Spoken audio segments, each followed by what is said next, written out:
Hello everyone, আসসালামু আলাইকুম। নেটে আসলে অনেক প্রবলেম থাকার কারণে লাইভ ভালোভাবে করা যাচ্ছে না। আমরা এখন নোয়াখালীতে শেষ করে ফেনীতে আছি। আমরা ফেনীতে ঢোকার সাথে সাথে এক ভয়াবহ পরিস্থিতি আমরা দেখতে পাচ্ছি। প্লিজ আমি যদি একটু দেখাই, এই যে আমরা জাস্ট একটু আগে ফেনীতে ঢুকলাম, কি বাজে একটা সিচুয়েশন।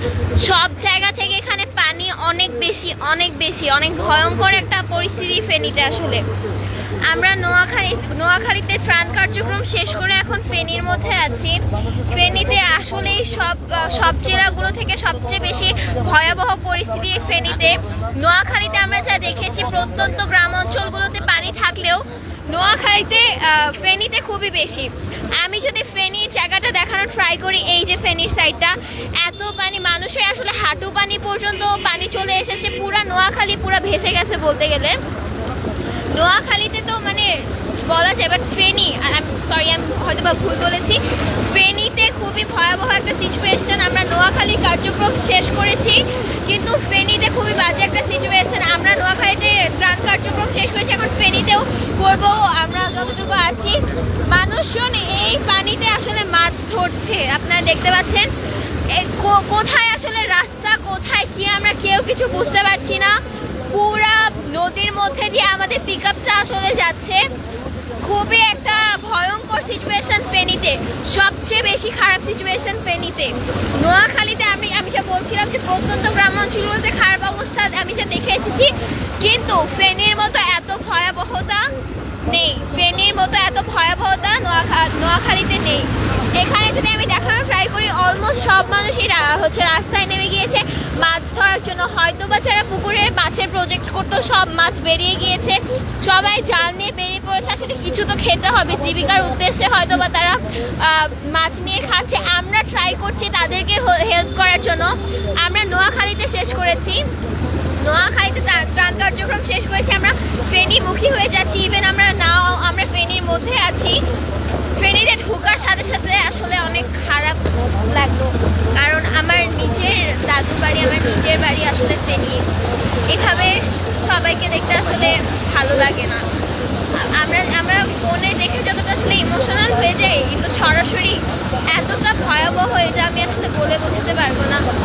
মানে আই থিঙ্ক না, সবার উচিত যে জায়গায় আছেন, নিচে না আসতে পারলেও প্লিজ মানুষদেরকে সাহায্য করুন। অন্তত তারা যেন এই মানুষগুলোকে সহযোগিতা করতে পারে। মানে এমন একটা পরিস্থিতি হয়েছে, কেউ যদি গাড়ি নিয়ে সহায়তা করতে যাচ্ছে, দেখা যাচ্ছে পানি ঢুকে গাড়ি রাস্তায় নষ্ট হয়ে যাচ্ছে। একজন অদিতি আন্টি, পূজা আন্টি লিখেছেন যে be safe, G aunty try করবো সেফ থাকার জন্য। আরেকটা ভাইয়া লিখেছেন, তুমি কি সাঁতার জানো? জি ভাইয়া, আমি সাঁতার জানি, এই জন্য এসেছি। আসলে নিজের শহর, আমি ফেনীতে এসেছি অনেকবার, কিন্তু আমার কাছে যতবার মনে হয়েছিল ফেনী এত সুন্দর একটা গ্রাম ছিল যে আসলে দেখার মতো এটা গ্রাম আসলে বলা যায় না। কিন্তু পুরা ফেনী শহর আজ পানিতে তলিয়ে গিয়েছে। এটা আসলে যারা আছে এখানে তারাই বুঝতে পারতেছে। সবচেয়ে ভয়াবহ সিচুয়েশন ফেনীতে। আমরা ঢোকার সাথে সাথে দেখেছি একটা মারাত্মক ভয়াবহ, এই যে গলিগুলা, জাস্ট আপনারা দেখেন, পানি ছাড়া হয়তো বা ফেনীতে এখন কিছু নেই। পানিতে সব কিছু মিশে গিয়েছে। এখানে খাবার পানি, এখানে খাওয়া দাওয়া, এখানে জামা কাপড়, সব কিছুর অনেক অভাব। আমি আপনাদেরকে এটাই রিকোয়েস্ট করতে চাই, আপনারা যারা ফেনীতে আসছেন, অনেকে ফেনীমুখী হয়েছেন আমি জানি, প্লিজ আপনারা প্রপার জায়গায় সাহায্যগুলো পৌঁছে দিন। আমি জানি ফেনীতে অনেকজন আছে, আমি বলেছিলাম শুধু ফেনীমুখী না হয়ে অন্যান্য প্রত্যন্ত অঞ্চলেও যাওয়া উচিত। এখন বলতেছি যারা ফেনীতে আছেন, তারা শুধু ফেনী শহরে না থেকে, ফেনী টাউনে না থেকে, ফেনীর গ্রামগুলোতে আসলে যান, যেখানে মানুষ একদমই সাহায্য পাচ্ছে না। আমি যদি এটা দেখানোর ট্রাই করি, এই যে এটা হয়তো বা একটা আশ্রয় কেন্দ্র বা একটা অফিস, মানুষ এখানে আশ্রয় নিয়েছে, কিন্তু এই আশ্রয় কেন্দ্রের ভিতরেও আসলে পানি, বাড়িগুলো পুরো পানির নিচে। আসলে পানি ছাড়া ফেনীতে কিচ্ছু নাই, পানি ছাড়া কিছু দেখাও যাচ্ছে না, কিছু নেইও ফেনীতে। আমি যদি একটু দেখানোর ট্রাই করি,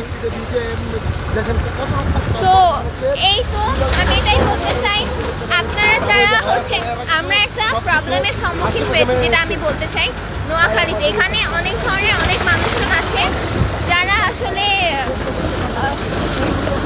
বলবো না, হ্যাঁ আমি দেখাতে চাই আমাদের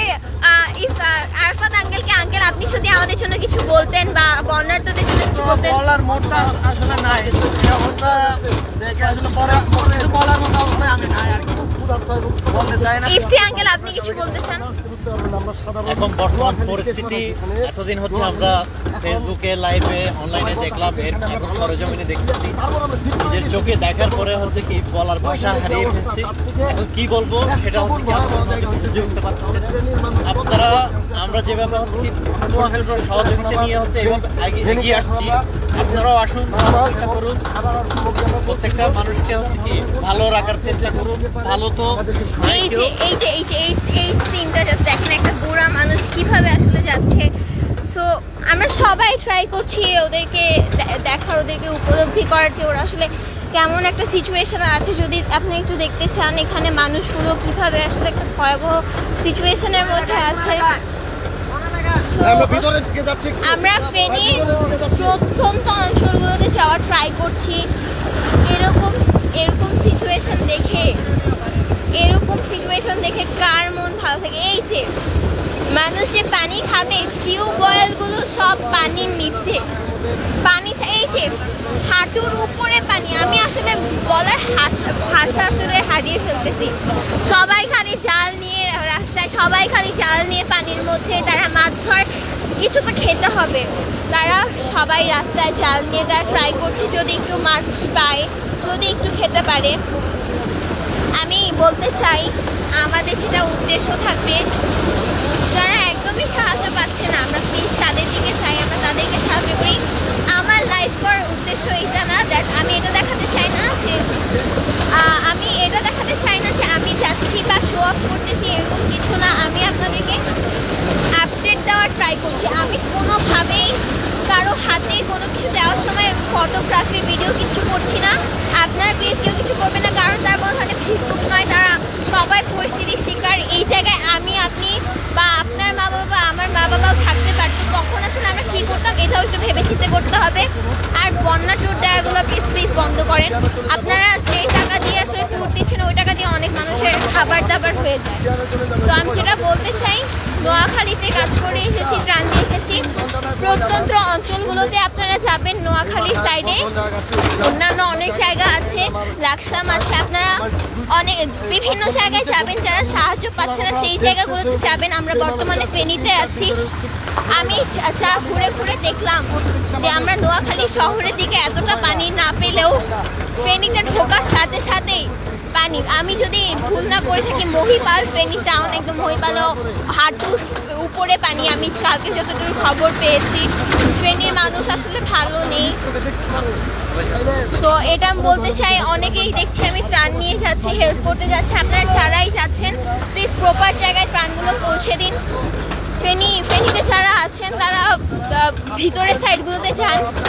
ভিতরে যারা অনেকেই আছে যারা ত্রাণ পাচ্ছে না, আমি অনেক মেসেজ পেয়েছি যে খোঁজ খবর পাচ্ছেন। আসলে নেটওয়ার্কের খুবই সমস্যা, যেটা আমরা আজকে ফেস করেছি, যে আপনাদেরকে আপডেট জানাবো সেটা আমরা জানাতে পারছি না, কারণ নেটওয়ার্কের অনেক সমস্যা। যারা প্রবাসীরা আছেন, ভাইয়া আঙ্কেল, আমার মামার বয়সে অনেকে আছেন, আপনারা হচ্ছে দুশ্চিন্তা করবেন না প্লিজ। সবাই আসলে একটা বাজে সিচুয়েশনের মধ্যে দিয়ে যাচ্ছে। সো আল্লাহ যা ভালো বুঝবেন তাই করছে। আপনারা প্লিজ দুশ্চিন্তা করবেন না, আপনার সৃষ্টিকর্তার কাছে দোয়া করুন, নামাজ পড়ুন, যার যার ধর্মে যা বলা আছে তা করুন। আশা করা যায় আমরা হচ্ছে এরকম একটা সিচুয়েশন থেকে বেরিয়ে আসতে পারবো। সো আমি আমার লাইফ এই পর্যন্ত শেষ করতে চাই। আমি থার্ড টাইম লাইফের জন্য করেছি যে আমরা ফেনী নোয়াখালী থেকে যেহেতু ফেনীতে এসেছি, ফেনীর আপডেটটা আপনাদেরকে জানালাম। ফেনীর মানুষ আসলে ভালো নেই, এখনও অনেক বন্যা কবলিত জায়গা আছে। প্লিজ সবাইকে ছড়িয়ে দিন যে ফেনীতে যারা আসেন, অনেকে ফেনীমুখী হয়েছেন, সবচেয়ে বেশি ফেনীতে আসছেন। ফেনীতে আসলেও প্লিজ প্রপার জায়গাগুলোতে আপনারা হচ্ছে ত্রাণ সহযোগিতা দিন প্লিজ। আমি আসলে বুঝতে পারছি আমার দাদু দাদি, আমার ফুফা ফুফি, চাচা চাচি, আমার নিজের বাড়ি এখানে। তো আমি ফিল করতে পারতেছি যাদের ফ্যামিলি এখানে, তাদের সিচুয়েশনটা আসলে কি। সবাই আমাদের জন্য দোয়া করবেন, সহযোগিতার হাত বাড়িয়ে দেবেন, নিজেরা উদ্যোগ গ্রহণ করবেন, খাবার পাঠাবেন, রেস্কিউ টিম পাঠাবেন। So that's all. সবাই আমাদের জন্য দোয়া করবেন। Thank you. আসসালামু আলাইকুম।